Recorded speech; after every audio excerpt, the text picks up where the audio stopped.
السلام علیکم ورحمۃ اللہ تعالی وبرکاتہ۔ نحمده ونصلي ونسلم على رسوله الكريم اما بعد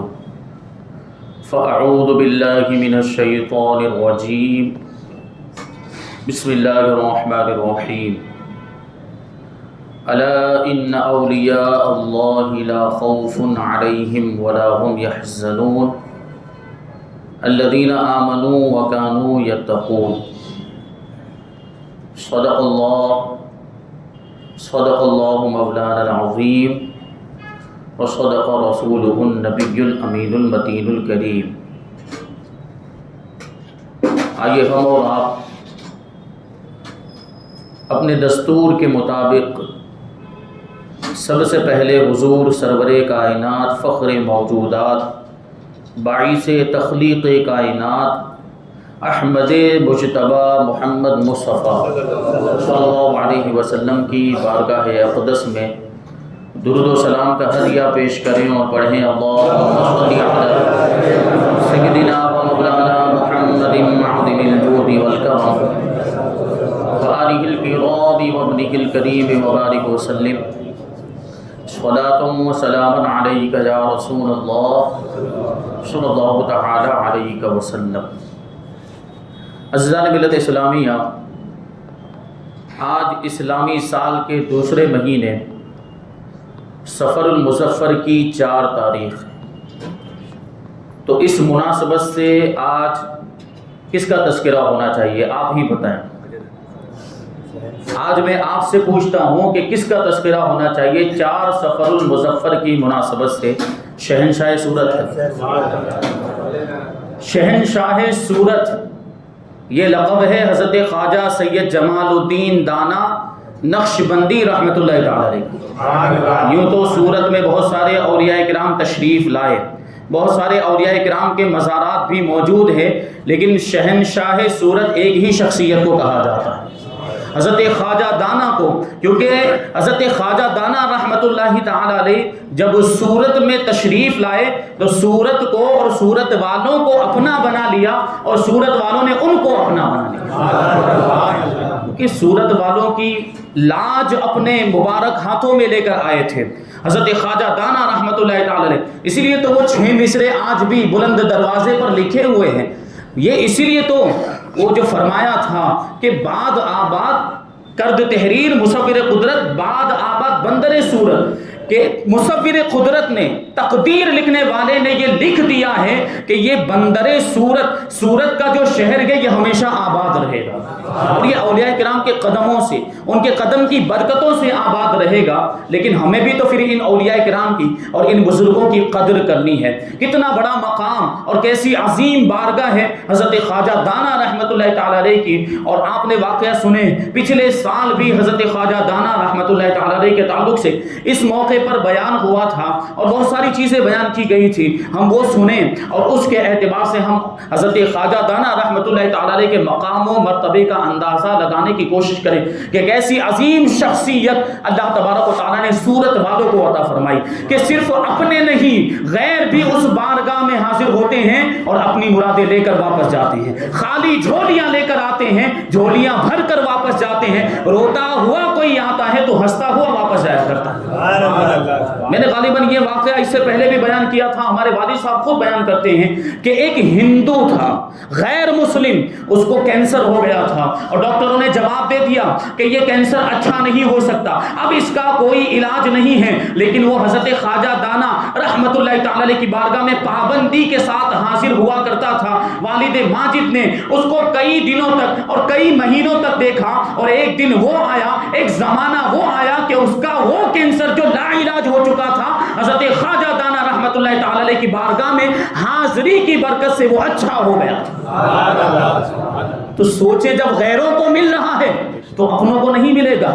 جائیں تو صحیح اس بارگاہ میں، لیکن اس بارگاہ کی قدر بھی ہمیں کرنی ہے۔ ایسے عظیم بزرگ کی، اللہ کے ولی کی بارگاہ میں ہم حاضر ہو رہے ہیں جنہوں نے پوری زندگی اللہ کی فرما برداری میں گزاری، اللہ کو راضی کرنے کے لیے، اللہ کی خوشنودی حاصل کرنے کے لیے گزاری، اطاعت و فرما برداری کرتے رہے۔ ہم ان کی بارگاہ میں جائیں تو ہم بھی ویسے بننے کی کوشش کریں، ہم بھی تو اطاعت و فرما برداری کریں اپنے پروردگار کی بارگاہ میں۔ ہم ان کے ماننے والے ہیں تو ہم بھی تو نمازی بنے، ہم بھی تو نیک کام کرنے والے بنے، گناہوں سے بچنے والے بنے۔ جبکہ معاملہ یہ ہو جاتا ہے، کل کی بات میں آپ کو بتاؤں، کچھ لوگ چادر لے کر جا رہے تھے، پیشاب لگی ہوگی، یہاں پہ مسجد میں آ گئے اور یہاں مسجد کے استنجا خانہ کے اندر انہوں نے استنجا سے وہ فارغ ہوئے، حاجت سے فارغ ہوئے اور پھر جانے لگ گئے۔ اور جا کہاں رہے تھے؟ حضرت خواجہ دانا کی بارگاہ میں جانے لگے۔ اب مسجد میں اذان ہو چکی، عشاء کی اذان ہو چکی، جماعت کھڑی ہونے والی ہے، جماعت کا وقت ہو چکا، ان کو نماز کی فکر نہیں ہے، ان کو جماعت کی فکر نہیں، وہ یہ نہیں سوچ رہے کہ لاؤ یہاں پہ مسجد میں آ ہی گئے ہیں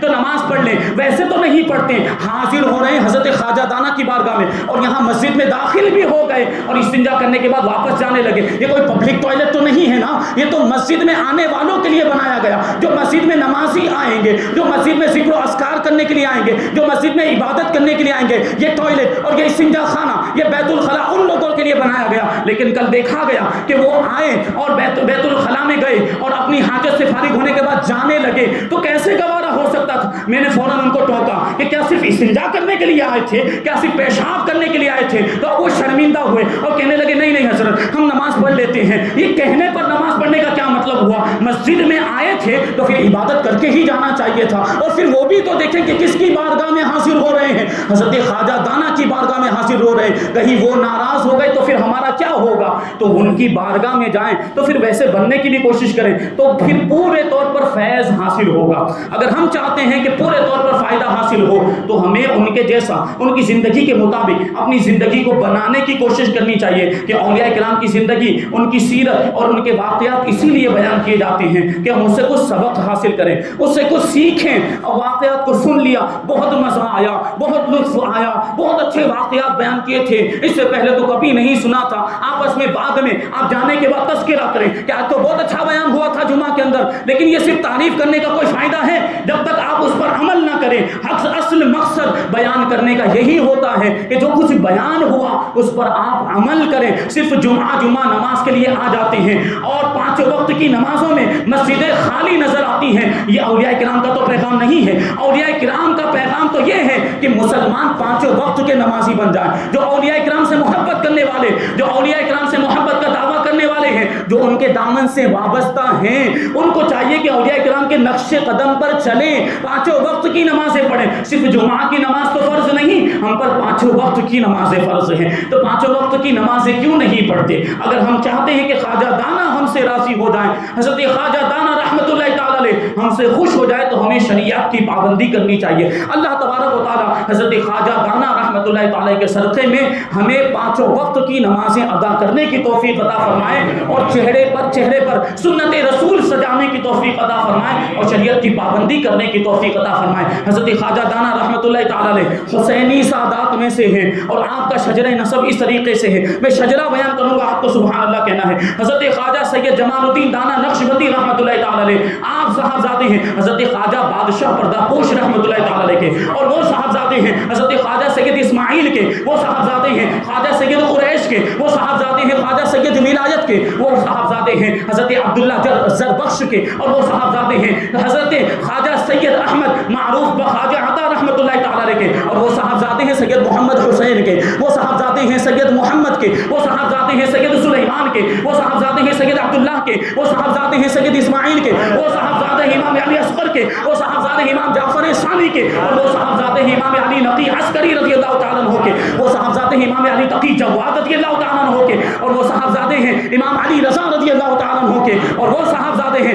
امام موسیٰ کاظم رضی اللہ تعالیٰ عنہ کے، وہ صاحبزادے ہیں امام جعفر صادق رضی اللہ تعالیٰ عنہ کے، وہ صاحبزادے ہیں امام محمد باقر رضی اللہ تعالیٰ عنہ کے، اور وہ صاحبزادے ہیں امام زین العابدین رضی اللہ تعالیٰ عنہ کے، اور وہ صاحبزادے ہیں امام علی مقام امام حسین رضی اللہ تعالیٰ عنہ کے، اور وہ صاحبزادے ہیں مولا کائنات علی مرتضیٰ شیر خدا رضی اللہ تعالیٰ عنہ کے، اور وہ شوہر ہیں خاتون جنت حضرت فاطمہ الزہرا رضی اللہ تعالیٰ عنہا کے، اور وہ صاحبزادی ہیں رسول کائنات مختار کائنات حضور رحمت عالم صلی اللہ علیہ وسلم جیسی عظیم شخصیت سورت کے اندر تشریف فرما، اپنا وطن چھوڑ کر آئے تھے، اپنا ٹھکانہ چھوڑ کر آئے تھے، اپنے رشتہ داروں کو بھی چھوڑا اور سورت کو پسند فرمایا، تو ہمیں بھی تو ان کی پسند کی قدر کرنی چاہیے۔ یہ خواجہ دانا رحمۃ اللہ تعالی علیہ پیدا کہاں ہوئے تھے؟ یہ ترکستان کے ایک گاؤں جس کا نام ہے جنوق، جو ایران کے شہر خوارزم کے قریب میں تھا، تقریباً 20 کلومیٹر کے فاصلے پر۔ وہاں پہ حضرت خواجہ دانا رحمۃ اللہ تعالی علیہ 898 ہجری میں پیدا ہوئے۔ آپ کے والد ماجد حضرت خواجہ بادشاہ پردہ پوش رحمۃ اللہ تعالی علیہ اپنے وقت کے ولی کامل اور جگیر صوفی تھے، تصوف اور روحانیت بہت بلند مقام حاصل تھا، اور مریدین کی بھی ایک خاصی تعداد تھی حضرت خواجہ بادشاہ پردہ پوش رحمۃ اللہ تعالی علیہ کی۔ دور دراز سے لوگ سفر کر کے حضرت خواجہ بادشاہ پردہ پوش رحمۃ اللہ تعالی علیہ کی بارگاہ میں حاضر ہوتے اور اپنی علمی تشنگی اور پیاس کو بجھاتے تھے، آپ کی بارگاہ میں حاضر ہوتے طالبان حق اور تشنگان معرفت اور علوم و فنون اور معرفت کے دریا سے اپنی پیاس کو بجھاتے اور واپس ہو جاتے تھے۔ جب حضرت خواجہ دانا رحمۃ اللہ تعالی علیہ پیدا ہوئے تو آپ کے والد ماجد حضرت خواجہ بادشاہ پردہ پوش رحمۃ اللہ تعالی علیہ نے حضرت خواجہ دانا کے کان میں اذان کہی اور اقامت بھی آپ ہی نے کہی، اور پھر آپ نے ہی نام رکھا کہ ہمارے اس بیٹے کا نام ہے سید جمال الدین۔ لیکن کچھ دنوں کے بعد حضرت خواجہ بادشاہ پردہ پوش رحمۃ اللہ تعالی علیہ نے اپنی اہلیہ سے، اپنی زوجہ محترمہ سے ارشاد فرمایا کہ میں دیکھ رہا ہوں، مجھے معلوم ہوا کہ ہمارا یہ بچہ یہ دانائے راز ہوگا، یہ بڑا ہی عقل مند ہوگا، علم و آگہی کا پیکر ہوگا، بہت بڑا عالم بنے گا، شریعت کا بھی عالم بنے گا، طریقت کا بھی عالم بنے گا، اس لیے میں اس کے نام کے ساتھ یہ دانا کا لفظ اضافہ کر رہا ہوں۔ آج سے اس بچے کو سید جمال الدین دانا کہا جائے گا، اور تبھی سے یہ نام مشہور ہو گیا، اور تبھی سے آپ کو دانا کہا جانے لگ گیا، اور یہ نام اتنا مشہور ہو گیا کہ آج ہم سورت والے بھی حضرت خواجہ سید جمال الدین دانا کو اگر پورے نام سے نہ بھی پکاریں تو خواجہ دانا کہہ کر پکارتے ہیں، دانا سرکار کہہ کر پکارتے ہیں۔ یہ نام اتنا مشہور ہو گیا، آپ کے والد ماجد نے یہ دانا کا لقب آپ کو عطا فرمایا تھا۔ اور آپ کے والد ماجد کیسے ولی تھے کہ مستقبل کو دیکھ رہے تھے، فیوچر کو دیکھ رہے تھے کہ ہمارا بچہ بہت بڑا عالم بننے والا ہے، بہت بڑا جو ہے کہ دانا بننے والا ہے، اور بہت بڑا عقل مند علم و آگہی کا پیکر بننے والا ہے، اس لیے پہلے ہی سے دانا کا لفظ آپ کے نام کے ساتھ لگا دیا، تبھی سے آپ دانا کے نام سے مشہور ہو گئے۔ آپ کے دادا جان حضرت خواجہ سید اسماعیل یہ بھی بہت بڑے ولی اور بڑے بڑے علماء اس زمانے کے جو تھے، بڑے بڑے علماء میں آپ کے دادا جان کا شمار ہوتا تھا، اور شہر جنوب کے اندر جو سادات کرام کا خاندان تھا اس کے آپ سرپرست تھے، اور پھر آپ کی والدہ ماجدہ بھی بڑی نیک خاتون، متقی پرہیزگار، اور شاہی خاندان سے آپ کا تعلق تھا۔ اس وقت جو چغتائی بادشاہ تھے اس خاندان سے بڑی عقیدت رکھتے تھے حضرت خواجہ دانا کا جو خاندان، اور اسی عقیدت کی وجہ سے ان میں بڑے بڑے بادشاہ سلطان حسین مرزا، سلطان ابراہیم مرزا اور شیخ مرزا، یہ چغتائی بادشاہوں نے اپنی اپنی بیٹیاں عقیدت کی وجہ سے اس خاندان میں بیاہی تھی، ان کے نکاح میں دیا تھا۔ حضرت خواجہ دانا رحمۃ اللہ تعالی علیہ ابھی شیر خارگی کے زمانے میں تھے، دودھ پینے کے زمانے میں 4 ماہ کی عمر ہوگی کہ آپ کے والد ماجد حضرت خواجہ بادشاہ پردہ پوش شاہ اسماعیل صفوی جو ایک شیعہ بادشاہ تھا اس سے جنگ کرتے ہوئے آپ شہید ہو گئے۔ آپ کی والدہ ماجدہ شوہر نامدار کی جدائی برداشت نہ کر پائیں، دل کو بڑا ہی صدمہ پہنچا تھا اور صدمہ لاحق ہوا، بڑی تکلیف ہوئی تھی، اس کی وجہ سے آپ کی طبیعت بھی خراب ہونے لگ گئی، اور حالت اتنی زیادہ خراب ہوئی کہ آخرکار آپ کی والدہ ماجدہ کا بھی انتقال ہو گیا۔ اب سوچے چھوٹا سا بچہ، شیر خارگی کا زمانہ ہے اور شیر خارگی دودھ پینے کے زمانے میں والد ماجد کا بھی انتقال ہو گیا اور والدہ ماجدہ کا بھی سایہ سر سے اٹھ گیا ہے۔ اب سوچیں، اب تصور ذہن میں لائیں کہ اب کیسے تربیت ہوگی، جنگل ہے اور جنگل کے اندر کیسے، کون ان کی پرورش کرے گا، کون ان کو سنبھالے گا؟ لیکن اللہ کے ولی اللہ والے ہوتے ہیں، اللہ ہی ان کے لیے غیب سے انتظام فرما دیا کرتا ہے۔ حضرت خواجہ بادشاہ پردہ پوش رحمۃ اللہ تعالی علیہ اپنے ایک مرید خاص اور شاگرد عزیز کے خواب میں تشریف لائے، حضرت خواجہ حسن عطا رضی اللہ تعالی عنہ، اور ان کو آنے کے بعد آپ نے حکم دیا کہ میرا شیرخوار بچہ سید جمال الدین میرا انتقال ہو گیا ہے اور اس کی ماں کا بھی عنقریب انتقال ہونے والا ہے، تم جاؤ اور اس کی تعلیم و تربیت پر دھیان دو، اس کی پرورش کرو اور اس کی تعلیم و تربیت سے ہرگز غافل مت ہونا۔ حضرت خواجہ حسن عطا رضی اللہ تعالیٰ عنہ کو اسی طرح کی بشارت مشہور نقش بندی بزرگ حضرت خواجہ عبید اللہ احرار رضی اللہ تعالیٰ عنہ کی جانب سے بھی ملی تھی۔ انہوں نے بھی خواب میں یہ ارشاد فرمایا تھا، یہ ظاہری طور پر ظاہری زندگی میں حضرت خواجہ عبید اللہ احرار نے حضرت خواجہ حسن عطا رضی اللہ تعالیٰ عنہ کو یہ حکم دیا تھا کہ سید جمال الدین کی تربیت تمہیں کرنی ہے، ان کی پرورش تم کو کرنی ہے۔ اب حضرت خواجہ حسن عطا رضی اللہ تعالیٰ عنہ اپنے پیر و مرشد کی بارگاہ میں، اپنے استاد گرامی کی بارگاہ میں عرض کرنے لگے کہ بچے کی امی جان کہاں پر ہے؟ حضرت خواجہ بادشاہ پردہ پوش نے خواب ہی میں ارشاد فرمایا کہ میری بیوی میرے پاس آنا چاہتی ہے، یعنی اس کا بھی انتقال ہونے والا ہے، اور جو عالم دنیا فانی دنیا کو چھوڑ کر عالم بقا کی طرف آنا چاہے اس کو کون روک سکتا ہے؟ لہٰذا تم جلدی کرو اور پہلی فرصت میں وہاں پر پہنچ جاؤ۔ حضرت خواجہ حسن عطا نے جب یہ سنا کہ بچے کی والدہ کا بھی انتقال ہونے والا ہے تو یہ سن کر آپ کے ہوش اڑ گئے اور قدموں تلے سے زمین نکل گئی۔ فوراً پیر و مرشد کی اور استاد گرامی کی بارگاہ میں عرض کرنے لگے کہ جلدی سے آپ پورا پتہ بتا دیں کہ وہ بچہ کہاں پر ہے، تاکہ جلدی سے پہلی فرصت میں وہاں پر میں ان کی خدمت میں حاضر ہو جاؤں اور ان کی خدمت کا شرف حاصل کروں۔ حضرت خواجہ پردہ پوش رضی اللہ تعالیٰ عنہ نے پورا ایڈریس ان کو سمجھا دیا، پورا پتہ بتا دیا۔ حضرت خواجہ حسن عطا مرشد کے بتائے ہوئے پتے کی طرف فوراً روانہ ہو گئے اور کئی دنوں کی لمبا سفر طے کرنے کے بعد مرشد کی بتائی ہوئی اور استاد گرامی کی بتائی ہوئی نشانی کے مطابق ایک جھونپڑی نظر آئی، ایک خیمہ نظر آیا۔ اس خیمے کے قریب، اس جھونپڑی کے قریب پہنچ کر دروازے پر کھڑے ہو کر حضرت خواجہ حسن عطا رضی اللہ تعالیٰ عنہ نے اندر آنے کی اجازت طلب کی۔ اے خاتون محترم، میں اندر آنا چاہتا ہوں، میں آپ کے شوہر نامدار کا مرید ہوں، میرا نام حسن عطا ہے، مجھے اندر آنے کی اجازت دیجیے۔ لیکن اندر سے کوئی جواب نہیں آیا۔ حضرت خواجہ حسن عطا نے دوبارہ کہا کہ اے خاتون محترم، شاید آپ نے میری بات کو نہیں سنا ہے، میں پھر سے کہتا ہوں مجھے اندر آنے کی اجازت دیجیے۔ دوسری بار بھی کوئی جواب نہیں آیا۔ اب حضرت خواجہ حسن عطا کو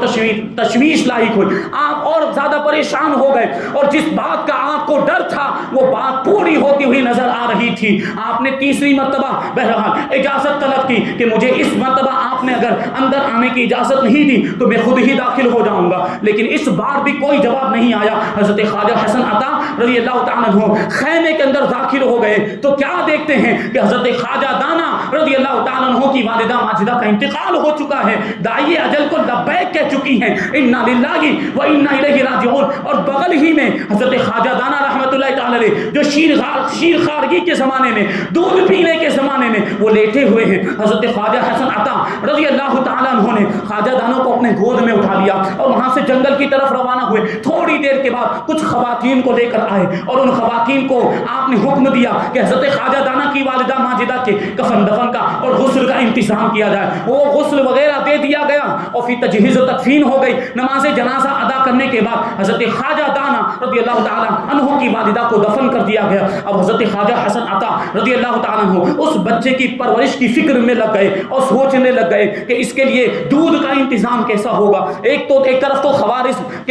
یہ ماوراء نہر کا جنگل، خوارزم سے باہر حضرت خواجہ حسن عطا رضی اللہ تعالیٰ عنہ موجود تھے۔ ماوراء نہر کا جنگل، اس کے ایک تالاب کے کنارے پر آپ مقیم تھے۔ جنگل کے اندر ایسے بے بیابان کے اندر بچے کے دودھ کا کوئی معقول انتظام نہیں تھا۔ حضرت خواجہ حسن عطا رضی اللہ تعالیٰ عنہ پورا دن دایا کی تلاش میں ادھر ادھر گھومتے رہے کہ کوئی دایا مل جائے، کوئی دودھ پلانے والی مل جائے، لیکن شام ہو گئی، کوئی دودھ پلانے والی عورت اور کوئی دایا نہیں ملی۔ آخرکار حضرت خواجہ حسن عطا رضی اللہ تعالیٰ عنہ نے اپنے پروردگار کی بارگاہ میں اپنے ہاتھوں کو اٹھا دیا اور پیشانی کو جھکا کر عرض کرنے لگے، اے پروردگار عالم، اے پروردگار عالم، تو سارے جہان کو پیدا کرنے والا ہے، تو مسبب الاسباب ہے، تو اسباب مہیا کرنے والا ہے، اور تو ہی رزاق ہے، تو ہی روزی دینے والا ہے۔ یہ چھوٹا سا شیرخوار بچہ، اس کی پرورش اور نگہداشت میرے ذمے پر ہے، اس کی حفاظت کرنا یہ میری ذمہ داری ہے۔ اے پروردگار عالم، تو جانتا ہے کہ اس بچے کو دودھ کی ضرورت ہے، اب اس بچے کے لیے تو ہی دودھ کا انتظام فرما دے۔ میں نے دایا کو تلاش کیا لیکن دایا نہ مل سکی، اب تیرا ہی سہارا ہے۔ حضرت خواجہ حسن عطا رضی اللہ تعالیٰ عنہ وہاں سے دعا کرنے کے بعد اس جگہ پر واپس آئے جہاں پر حضرت خواجہ دانا کو چھوڑ کر گئے تھے، ابھی تھوڑے ہی فاصلے پر تھے کہ کیا دیکھتے ہیں کہ کوئی خطرناک جانور، کوئی موذی جانور حضرت خواجہ دانا کو کھا رہا ہے، یعنی دور سے دیکھنے پر آپ کو ایسا لگا تو آپ تیز تیز قدم بڑھاتے ہوئے دوڑتے ہوئے پہنچے تو کیا دیکھتے ہیں کہ ایک لولی ہرنی حضرت خواجہ دانا کو دودھ پلا رہی تھی۔ یہ دیکھا تو آپ کی حیرت کی انتہا نہ رہی، اور حضرت خواجہ حسن عطا نے اللہ تبارک و تعالیٰ کا شکر ادا کیا اور سمجھ گئے کہ خواجہ دانا کے لیے غیب سے دودھ پلانے کا انتظام کیا گیا ہے، اللہ تبارک و تعالیٰ نے یہ انتظام کیا۔ اب روزانہ کا معمول وہ ہرنی کا یہ ہو گیا کہ روزانہ صبح و شام اپنے وقت کے مطابق وہ ہرنی آتی تھی اور حضرت خواجہ دانا کو دودھ پلا کر واپس چلی جاتی تھی۔ یہ اللہ والوں کی شان دیکھیں، بچپن ہی سے اللہ تبارک و تعالیٰ ان کی پرورش فرما رہا ہے اور ان کے دودھ کا انتظام غیب سے فرماتا ہے۔ یہ کیسی شان ہے ہمارے خواجہ دانا کی۔ چنانچہ دودھ پینے کا پورا زمانہ اسی طریقے سے گزر گیا، پھر دودھ پینے کا جب زمانہ مکمل ہو گیا وہ ہرنی کا سلسلہ موقوف ہو گیا، پھر آپ کا گزر بسر جو ہے وہ جنگل کے پھل، جنگل کے پھول اور پتوں وغیرہ پر ہونے لگا۔ وہ پھل پھول اور پتے وغیرہ کھا کر حضرت خواجہ دانا رضی اللہ تعالیٰ عنہ زندگی گزارتے رہے، یہاں تک کہ آپ کی زندگی کے 12 سال مکمل ہو گئے۔ جنگل کے اندر رہتے ہوئے آپ نے اپنے شہزادے حضرت خواجہ ابو القاسم سے یہ ارشاد فرمایا تھا۔ حضرت خواجہ ابو القاسم نے مناقب الاخیار کے اندر اپنے والد ماجد خواجہ دانا رحمۃ اللہ تعالی علیہ کی پوری سیرت لکھی، اس میں یہ لکھا کہ والد ماجد مجھ سے ہمیشہ یہ کہا کرتے تھے کہ جو مزہ جنگل کے گھاس پھوس میں مجھے آتا تھا وہ ان مرغن غذاؤں میں بھی مجھے نہیں ملتا ہے۔ یہ اللہ والے ہوتے ہیں جن کو عمدہ غذاؤں سے کوئی مطلب نہیں ہوتا، اچھے اچھے کھانوں سے کوئی مطلب نہیں ہوتا۔ اللہ والوں کی غذا اللہ کا ذکر ہوا کرتا ہے، وہ اللہ کا ذکر کرتے ہیں، پھر کھانے سے بھی بے نیاز ہو جاتے ہیں اور پانی سے بھی بے نیاز ہو جاتے ہیں۔ یہ اللہ والوں کی شان۔ حضرت خواجہ دانا رحمۃ اللہ تعالی علیہ جنگل میں رہتے ہوئے 12 سال ہو گئے۔ اب ایک وقت ایسا آیا حضرت خواجہ حسن عطا رضی اللہ تعالیٰ عنہ 12 سال تک آپ کی تربیت کرتے رہے، 12 سال تک آپ کو علم سے آراستہ کرتے رہے، شریعت کا علم بھی عطا کیا، طریقت کا بھی علم عطا کیا اور خواجگان نقش بندیہ کے طور طریقے اور ان کے آداب بھی سکھائے۔ لیکن اب وہ وقت آ گیا کہ حضرت خواجہ حسن عطا رضی اللہ تعالیٰ عنہ کی وفات ہونے والی، آپ کی وفات کا وقت قریب آ گیا۔ حضرت خواجہ حسن عطا رضی اللہ تعالیٰ عنہ جنگل میں تشریف لے گئے اور ایک لمبی سی لکڑی لے کر آئے جو عصا کا کام دے سکے، جو لاٹھی کا کام دے سکے، وہ لے کر آئے اور اپنا خرقہ مبارک، وہ عصا اور اپنا خرقہ دونوں حضرت خواجہ دانا رحمۃ اللہ تعالی علیہ کو دے دیا اور ان کو عطا فرمانے کے بعد اپنی اجازت و خلافت سے بھی نوازا، اپنی خلافت بھی عطا فرمائی اور پھر نصیحت ان الفاظ میں کی، کہنے لگے کہ اے فرزند ارجمند، اے پیر کامل کے کامل شہزادے، میں تمہیں جو نصیحت کرتا ہوں اسے غور سے سننا اور اسے یاد رکھنا، اس پر عمل کرنا کہ یہ دنیا مکر و فریب، دھوکہ اور فتنہ و فساد کی جگہ ہے اور یہ دنیا یہاں جو بھی آیا ہے اس کو ایک نہ ایک دن جانا ہے، یہاں نہ کوئی رہا ہے نہ کوئی رہے گا، یہ ایک مسافر خانہ ہے۔ اے میرے پیارے بیٹے، موت کا کڑوا گھونٹ ہر جاندار کو پینا ہے، لہٰذا جب موت کا وقت آ جائے تو تم اپنے آپ کو پریشان مت کرنا، پریشانی میں مبتلا مت ہونا۔ اتنا کہنے کے بعد حضرت خواجہ حسن عطا رضی اللہ تعالیٰ عنہ کی طبیعت بہت زیادہ خراب ہو گئی اور آپ نے 2 رکعت نفل کی نیت باندھ لی، 2 رکعت نفل نماز پڑھنے کے لیے کھڑے ہو گئے اور جیسے ہی سجدے میں گئے اسی وقت آپ کی روح قفس عنصری سے پرواز کر گئی اور اسی وقت آپ کا انتقال ہو گیا۔ سوچنے جیسی بات ہے کہ اللہ والے ان کا آخری وقت ہوتا ہے، آخری وقت میں بھی اپنے پروردگار کو فراموش نہیں کرتے، اپنے پروردگار کو نہیں بھولتے، آخری وقت میں بھی ان کو نماز یاد آتی ہے۔ اور ہم کیسے اللہ والوں کے ماننے والے، ہم کیسے اللہ والوں سے محبت کا دعویٰ کرنے والے نمازوں سے غافل نظر آتے ہیں، ہماری مسجدیں خالی نظر آتی ہیں، ہماری مسجدیں ویران نظر آتی ہیں۔ ہم یہ دعویٰ سوچے تو صحیح، جو ہم اللہ کے ولیوں سے محبت کا دعویٰ کرتے ہیں، ہم اس دعوے میں جھوٹے ہیں یا سچے ہیں؟ اگر ہم سچے ہوتے تو ان کے طریقے پر عمل کرتے، اگر ہم سچے ہوتے تو ہم بھی نمازیں پڑھتے۔ وہ تو آخری وقت میں بھی نمازوں کو نہیں بھول رہے اور ہم تو صحت کے عالم میں، تندرستی کے عالم میں کوئی تکلیف نہیں ہوتی، سارا آرام آرام مہیا ہے، اور مسجدوں میں بھی اب تو کتنا آرام اور کتنا سکون ہو گیا، پنکھے لگ گئے، اے سی لگ گیا اور اتنی زیادہ سہولتیں ہو گئی، اس کے بعد بھی مسجدوں میں آنے کے لیے تیار نہیں ہوتے۔ ہم کیسے اللہ کے ولیوں کے ماننے والے ہیں؟ افسوس کا مقام ہے۔ وہ اللہ کے ولی دیکھیں آخری وقت میں بھی حضرت خواجہ حسن عطا رضی اللہ تعالیٰ عنہ نے نماز ادا کی اور آپ کی روح نکلی ہے تو سجدے کی حالت میں نکلی ہے۔ اب حضرت خواجہ دانا رحمۃ اللہ تعالی علیہ کی زندگی کا یہ پہلا واقعہ تھا، ہوش سنبھالنے کے بعد، شعور تک پہنچنے کے بعد، شعور کی عمر میں پہنچنے کے بعد یہ ایسا پہلا واقعہ تھا جس کا آپ کے دل کو بہت صدمہ پہنچا، کیونکہ آپ کے والد ماجد اور آپ کی والدہ ماجدہ کا انتقال تو شیر خارگی کے زمانے میں ہی ہو گیا تھا، آپ دودھ پینے کے زمانے میں تھے، اسی وقت آپ کے والدین کا انتقال ہو گیا تھا۔ تو حضرت خواجہ حسن عطا کے انتقال کا آپ کو صدمہ پہنچا، بڑی تکلیف ہوئی۔ اور دوسری طرف دیکھیں جنگل ہے، جنگل کا ماحول ہے، اکیلے آپ تنے تنہا جنگل کے اندر موجود، کچھ سمجھ میں نہیں آ رہا تھا کہ کیا کریں اور کیا نہ کریں، رنجیدہ ہو کر اور فکر مند ہو کر بیٹھے ہوئے تھے کہ پیر و مرشد کے کفن دفن کا انتظام کیسے ہوگا، نماز جنازہ کیسے ادا کی جائے گی۔ یہی سوچ رہے تھے کہ اچانک قبلے کی جانب سے ایک نورانی قافلہ آتا ہوا نظر آیا۔ جب وہ قافلہ قریب آیا، حضرت خواجہ دانا رحمۃ اللہ تعالی علیہ نے دیکھا تو سمجھ گئے یہ انسانوں کا قافلہ نہیں، یہ فرشتوں کی جماعت ہے۔ اس مقدس جماعت نے آنے کے بعد حضرت خواجہ حسن عطا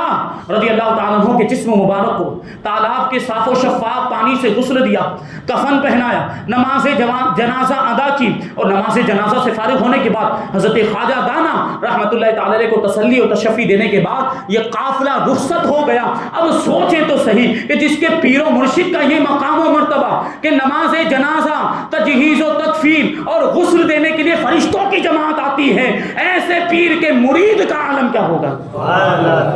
وہی تو ہیں ہمارے خواجہ دانا رحمۃ اللہ تعالی علیہ۔ تو حضرت خواجہ حسن عطا رضی اللہ تعالیٰ عنہ کا انتقال، ابھی بھی آپ جنگل کے اندر ہی، حضرت خواجہ دانا رحمۃ اللہ تعالی علیہ ابھی آپ کی تعلیم مکمل نہیں ہوئی تھی، اس لیے آپ کے والد ماجد حضرت خواجہ پردہ پوش رحمۃ اللہ تعالی علیہ اپنے ایک دوسرے مرید حضرت خواجہ سید محمد کے خواب میں تشریف لائے اور ارشاد فرمائے جنگل میں جاؤ اور میرے بیٹے جمال الدین کی تعلیم و تربیت کا فریضہ انجام دو کہ ان میں ابھی کچھ کمی رہ گئی ہے، اس کمی کو جا کر تم مکمل کرو۔ استاذ گرامی اور پیر و مرشد کا حکم ملتے ہی حضرت خواجہ سید محمد فوراً جنگل کی طرف روانہ ہو گئے اور ڈھونڈتے پھرتے تلاش کرتے ہوئے آخرکار خراسان کے جنگل میں آپ اس جگہ پر پہنچ گئے جہاں پہ حضرت خواجہ دانا رحمۃ اللہ تعالی علیہ تشریف فرما تھے۔ حضرت خواجہ سید محمد نے دیکھا کہ ہرنوں کے جھرمٹ میں اور ہرنوں کے اطراف آپ کے ارد گرد ہرنوں کا ایک گروہ بیٹھا ہوا ہے، ہرنوں کی ایک جماعت بیٹھی ہوئی، اور خواجہ دانا رحمۃ اللہ تعالی علیہ ہرنوں کے درمیان تشریف فرما، کیونکہ جنگل میں رہتے رہتے یہ سارے جانور بھی آپ سے مانوس ہو گئے تھے، آپ جہاں بیٹھتے تھے یہ جانور آ کر آپ کے ارد گرد جمع ہو جاتے تھے، اور صرف ہرن ہی نہیں بلکہ خطرناک قسم کے جانور بھی، شیر ببر اور چیتا ریچھ وغیرہ بھی حضرت خواجہ دانا رضی اللہ تعالیٰ عنہ سے بڑے مانوس ہو گئے تھے اور ان کے قریب آ کر بیٹھ جاتے تھے، انہیں کوئی نقصان نہیں پہنچاتے تھے، انہیں کوئی تکلیف نہیں پہنچاتے تھے۔ یہ حضرت خواجہ دانا رضی اللہ تعالیٰ عنہ کی کرامت تھی۔ حضرت خواجہ سید محمد کہتے ہیں کہ جیسے ہی میں قریب پہنچا تو مجھے دیکھ کر وہ جو بھی ہرن حضرت خواجہ دانا کے ارد گرد بیٹھے ہوئے تھے وہ سب بھاگ گئے، اور حضرت خواجہ دانا نے جب مجھے دیکھا تو آپ بھی جانے لگے، آپ بھی بھاگ گئے، آپ بھی چل پڑے۔ 3 دن تک یہی سلسلہ چلتا رہا۔ حضرت خواجہ سید محمد کہتے ہیں جب بھی میں قریب جاتا تو حضرت خواجہ دانا مجھ سے دور ہو جاتے تھے اور کہیں چلے جاتے تھے، کہیں بھاگ جاتے تھے۔ ایک دن میں نے حضرت خواجہ سید محمد کہتے ہیں کہ میں نے حضرت خواجہ دانا کا راستہ روکا اور بڑی عاجزی اور انکساری کے ساتھ منت و سماجت کرتے ہوئے آپ کی بارگاہ میں یہ عرض کیا کہ مجھے آپ کے والد ماجد حضرت خواجہ پردہ پوش نے آپ کی تعلیم و تربیت کے لیے بھیجا ہے، لیکن آپ ہیں کہ مجھ سے بھاگے جا رہے ہیں، اگر آپ اسی طریقے سے مجھ سے بھاگتے رہے تو آپ کی تعلیم و تربیت کیسے ہو پائے گی۔ اتنا سننا تھا کہ حضرت خواجہ دانا رحمۃ اللہ تعالی علیہ وہیں پر ٹھہر گئے، وہیں پر ایک جھونپڑی بنا دی گئی، ایک خیمہ بنا دیا گیا، اور اسی خیمے کے اندر یہ دونوں بزرگ رہنے لگے۔ حضرت خواجہ سید محمد رضی اللہ تعالیٰ عنہ خواجہ دانا رحمۃ اللہ تعالی علیہ کو علم سکھانے لگے، ان کی تعلیم و تربیت کرنے لگے، ان کی پرورش کرنے لگے، یہاں تک کہ 6 سال کا عرصہ گزر گیا۔ 6 سال تک حضرت خواجہ سید محمد رضی اللہ تعالیٰ عنہ حضرت خواجہ دانا رضی اللہ تعالیٰ عنہ کی تعلیم و تربیت کا فریضہ انجام دیتے رہے، انہیں علم کے زیور سے آراستہ کرتے رہے۔ لیکن جب 6 سال مکمل ہو گئے تو حضرت خواجہ سید محمد رضی اللہ تعالیٰ عنہ حضرت خواجہ دانا کی اجازت لے کر وہاں سے روانہ ہو گئے۔ اب کیا معاملہ کہ اب خواجہ دانا رضی اللہ تعالیٰ عنہ جنگل کے اندر اکیلے، اب جنگل کے اندر اللہ تبارک و تعالیٰ کی عبادت میں مشغول ہو گئے، اکثر و بیشتر اللہ تعالیٰ کا ذکر کیا کرتے تھے، اور جب آپ اللہ تعالیٰ کا ذکر کرتے، اللہ اللہ کی صدائیں آپ کی زبان مبارک سے جب بلند ہوتی تھی تو جنگل کے سارے جانور، یہ ہرن اور یہ ریچھ اور شیر ببر، چیتا، ہاتھی وغیرہ، یہ سب جمع ہو جاتے تھے، اور آنے کے بعد حضرت خواجہ دانا کے ارد گرد بیٹھ جاتے تھے، اور بڑی ہی محویت کے ساتھ یہ سارے جانور حضرت خواجہ دانا کے اللہ اللہ کے ذکر کو سنا کرتے تھے۔ اور کبھی کبھی تو ایسا لگتا تھا کہ یہ جانور بھی حضرت خواجہ دانا کے ساتھ اللہ کا ذکر کر رہے ہیں۔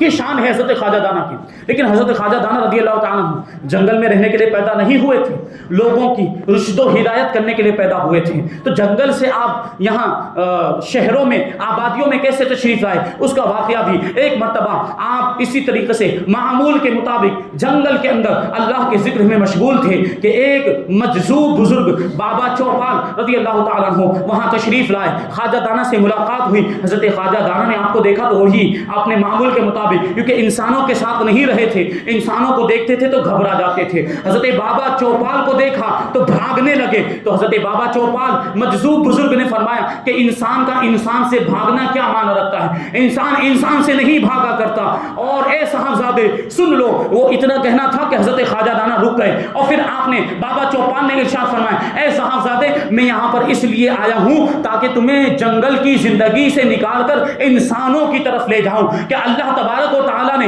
انسان کو جنگل میں رہنے کے لیے پیدا نہیں کیا، بلکہ انسان کو اللہ تبارک و تعالیٰ نے انسانوں کے کام آنے کے لیے پیدا کیا ہے۔ اور تمہارے والد ماجد حضرت خواجہ بادشاہ پردہ پوش رضی اللہ تعالیٰ عنہ بھی انسانوں کے درمیان رہا کرتے تھے اور ان کی دینی اور دنیاوی ضرورتوں کو پورا کیا کرتے تھے۔ اگر آپ جنگل میں رہیں گے تو لوگوں کی ضرورتوں کو کیسے پورا کریں گے؟ حضرت مجذوب بابا چوپال کی ان باتوں کا حضرت خواجہ دانا رضی اللہ تعالیٰ عنہ کے دل پر بڑا گہرا اثر ہوا، آپ کے دل کی دنیا میں ایک ہلچل مچ گئی۔ ابھی یہی کیفیت طاری تھی کہ ایک دوسرے بزرگ بابا ترکستانی رضی اللہ تعالیٰ عنہ کہیں سے نمودار ہوئے، اور آنے کے بعد حضرت خواجہ دانا کو کہنے لگے کہ اے دانا، ابھی تک تم جنگل ہی میں موجود ہو، ابھی تک تم شہر میں نہیں گئے۔ حضرت خواجہ دانا کو تعجب بھی ہوا کہ یہ کون بزرگ ہیں، اس سے پہلے ملاقات نہیں ہوئی تھی، یہ کون ہیں آنے والے، اور ان کو میرا نام کیسے پتا چل گیا، ان کو میرا نام کیسے معلوم ہو گیا؟ یہ ابھی سوچ ہی رہے تھے کہ حضرت مجذوب بابا چوپال رضی اللہ تعالیٰ عنہ نے اپنے بغل سے 3 گرم گرم روٹیاں نکالی۔ سوچنے کی بات، گرم گرم روٹیاں، ایک تو جنگل ہے، جنگل میں ویسے ہی روٹی بنانے کے اسباب اور سامان مہیا نہیں ہوتے، یہ بھی ایک کرامت ہے۔ اور اگر وہ کہیں دور سے لے کر آئے ہوتے روٹی بنا کر، شہر یا آبادی سے لے کر آئے تھے، تو پھر روٹی گرم نہیں ہونی چاہیے تھی۔ گرم گرم روٹی، یہ حضرت بابا چوپال کی کرامت۔ 3 روٹیاں نکالی اور تینوں بزرگوں نے وہاں سامنے رکھ دی، آپس میں بغل گیر ہوئے۔ حضرت بابا چوپال نے کہا کہ روٹی کھانے کے لیے بیٹھ جاؤ۔ پھر حضرت بابا چوپال نے ایک روٹی اٹھائی، اس کے 3 ٹکڑے کیے، ایک ٹکڑا بابا ترکستانی کو دیا اور ایک ٹکڑا حضرت خواجہ دانا رحمۃ اللہ تعالی علیہ کو دیا۔ حضرت خواجہ دانا رحمۃ اللہ تعالی علیہ نے وہ ٹکڑا کھایا۔ وہ روٹی کا ٹکڑا کھانا تھا کہ آپ کے دل کی دنیا میں نمایاں تبدیلی آئی، ایک انقلاب پیدا ہو گیا۔ اب جنگل کی زندگی سے آپ کو نفرت ہو گئی اور آپ شہر کی طرف روانہ ہونے کے لیے تیار ہو گئے۔ اس کے بعد حضرت خواجہ دانا رضی اللہ تعالیٰ عنہ نے جنگل کو چھوڑ کر آپ شہر کی طرف روانہ ہوئے، اور سب سے پہلے آپ شہر بلخ میں پہنچے، اور شہر بلخ میں وہیں پر آپ کا نکاح ہوا، وہیں پر آپ کی شادی ہوئی۔ پھر ایک واقعات کا سلسلہ ہے کس طریقے سے حضرت خواجہ دانا رضی اللہ تعالیٰ عنہ سورت میں تشریف لائے، اور سورت میں آنے کے بعد کیسے کیسے واقعات پیش آئے، انشاءاللہ تبارک و تعالیٰ ان کو آئندہ سال بیان کیا جائے گا۔ اللہ تبارک و تعالیٰ کی بارگاہ میں دعا ہے کہ جو کچھ بھی بیان ہوا اس پر ہم سب کو عمل کرنے کی توفیق عطا فرمائے۔ حضرت خواجہ دانا رحمۃ اللہ تعالی علیہ کے فیوز و برکات سے ہم سب کو مالا مال فرمائے، ان کے نقش قدم پر ہم سب کو چلنے کی توفیق عطا فرمائے، ہم سب کو سچا سچا پکا نمازی بنائے، شریعت کی پابندی کرنے کی توفیق عطا فرمائے، اسلام کے احکام پر عمل کرنے کی توفیق عطا فرمائے، اور اولیاء کرام سے محبت کرنے اور ان کے دامن سے وابستہ رہنے کی توفیق عطا فرمائے۔ وما علینا الا البلاغ۔ السلام علیکم۔